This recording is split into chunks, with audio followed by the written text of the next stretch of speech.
Davido's friends took the deceased to General Hospital, Lagos Island, and abandoned him in his vehicle on the instructions of Davido. That the CCTV footage at General Hospital, Lagos, picked up the white escort vehicle and of course captured the entire activity. That the vehicle subsequently was recovered from Davido's residence at number 7 Awoshika Street, Lekki, Phase 1. These new revelations completely debunks Davido's claim that he did not know how the deceased got to General Hospital, Lagos.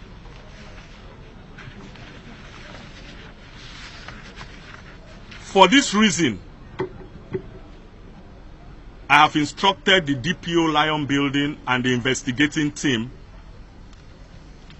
to again invite Davido and question him in line with these new findings.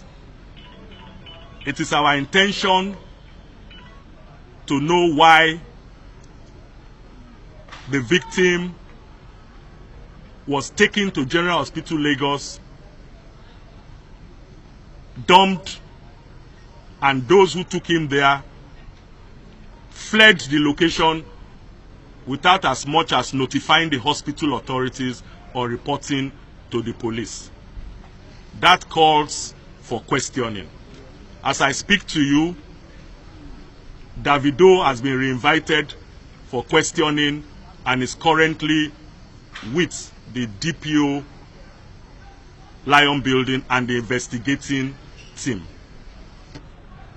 Autopsy has been conducted, and the preliminary interim autopsy report reveals that the victim died of asphyxia, which in layman's term means suffocation. At the end of this fresh round of investigation, I will again let Lagosians know of our findings. In a related incident, you will also recall that on the 7th of October 2017, at about 2000 hours, the Chief Security Officer, Banana Island, Ocean Parade, Ikoyi, informed the DPO that two persons named Olugbemiga Abiodun, male, of Flat Bill, Ocean Parade, Banana Island, Ikoyi, and Chime Amechina, male, of the same address, were found dead inside a BMW saloon car with registration number KJA 631AY, white in color, at an underground garage in the estate. The DPO Ikoyi and his investigating team rushed to the scene, and upon close examination of the victims, it was discovered that there were no visible marks of violence. However, a further search of the vehicle revealed some wrapped substances suspected to be hard drugs. The substances have been sent for analysis to determine what exactly they are, and the reports will soon be released. In addition, the autopsy report, the final autopsy report, is still being awaited. Preliminary autopsy has been carried out, but the pathologist reveals that there is need for additional confirmation before he comes out with the final autopsy, which will state very clearly the cause of death. These two cases are being brought out in the public domain because the police have realized that it is generating a lot of interest both in social media and other media outlets. And there is need for the police to keep members of the public abreast with the investigation so that people don't jump into conclusion. So I would want members of the public to await results and tests and final autopsy results from us. We will make it public as soon as it's ready. The command too, within this period under review, made a lot of arrests and recoveries. This is consequent upon sustained onslaught on criminals within and around Lagos and the deployment of additional personnel to tackle the menace of armed robbery, kidnapping, cults, related activities, and other forms of social vices in the command. This has paid off, and within this period, 40 notorious cultists, armed robbers who specialize in terrorizing Ijede, Ikorodu, Aja, Ekpe, Sangotedo, and other parts of Lagos were arrested. The suspects have confessed to the crime and will be arraigned in court when we have completed investigation. On the 8th of October 2017, based on intelligence gathered, a gang of armed robbers were intercepted while robbing innocent citizens at number 41 Egbi area of Ijede, Ikorodu axis. Special anti-robbery squad operatives from the command headquarters stormed the hideout and arrested one Ayinla Aziz, male, the gang leader, and 9 others, namely Balogun Yinka, 20 years, Begusa Peter, Oluwasegun, 32 years, Omolaja, Oluwafemi, 29 years, Godde Samuel, 19 years, Dennis Ifeanyi, 34 years, Ogunsanya Yusuf, 27 years, Odubanjo Akim, 35 years, Demola Ogunbadero, 20 years, Tayo Teddy Jaye, 23 years. They all confessed apart from being armed robbers, they also belong to the Aye confraternity cults. One locally made English revolver pistol with 5 rounds of live ammunition, one locally made cut-to-size double-barrel gun, one locally made cut-to-size single-barrel gun, 2 locally made single-barrel pistols with 3 live cartridges, and 1 locally made axe and plier was recovered from the suspects. All suspects will soon be charged to court.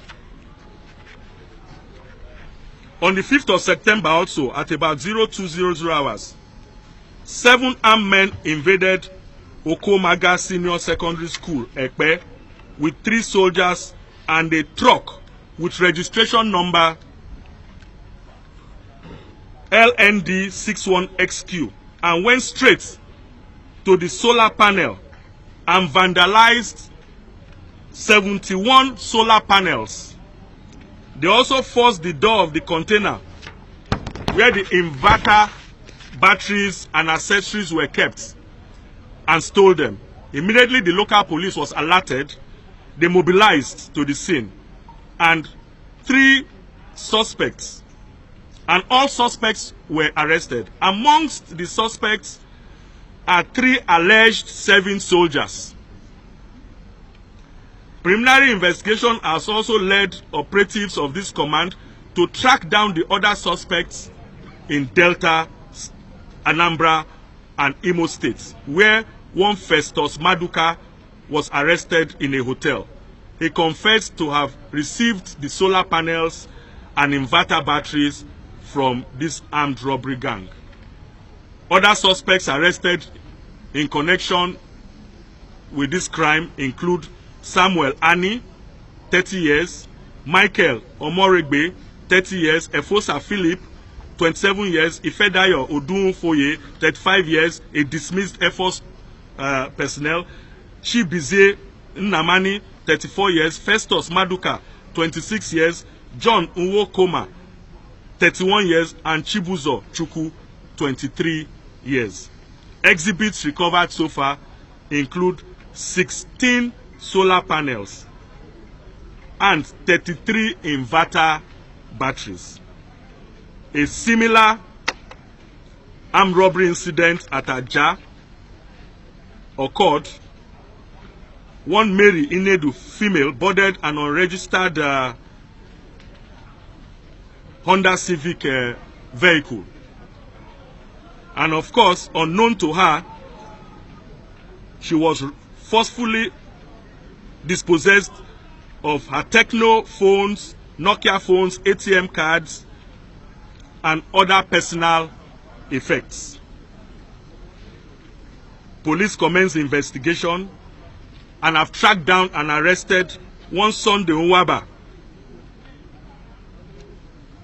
who has been identified by the victim. This command once again appeals to the good people of Lagos State.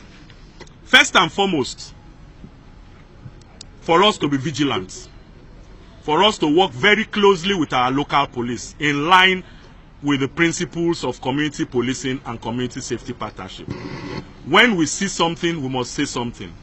Secondly, we must partner together to curb this scourge of drug abuse.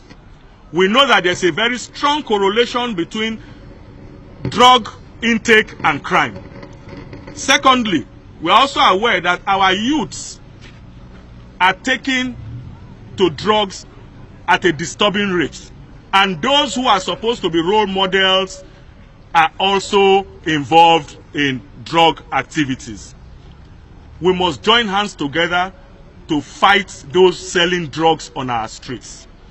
Anybody who has information where you have any hidden container, hidden house, spots where any form of drugs are being sold, please report at the nearest police station.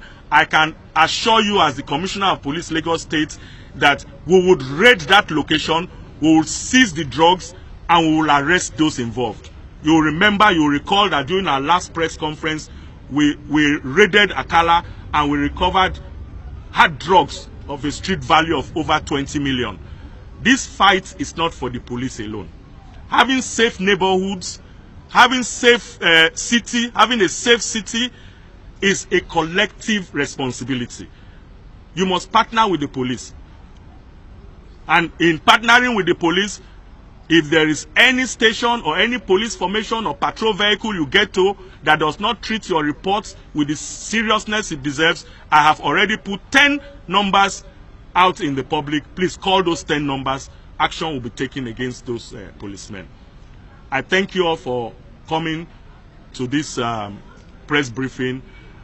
And as the investigations unfold, we will let you know so you can inform members of the public. Thank you very much, and God bless you.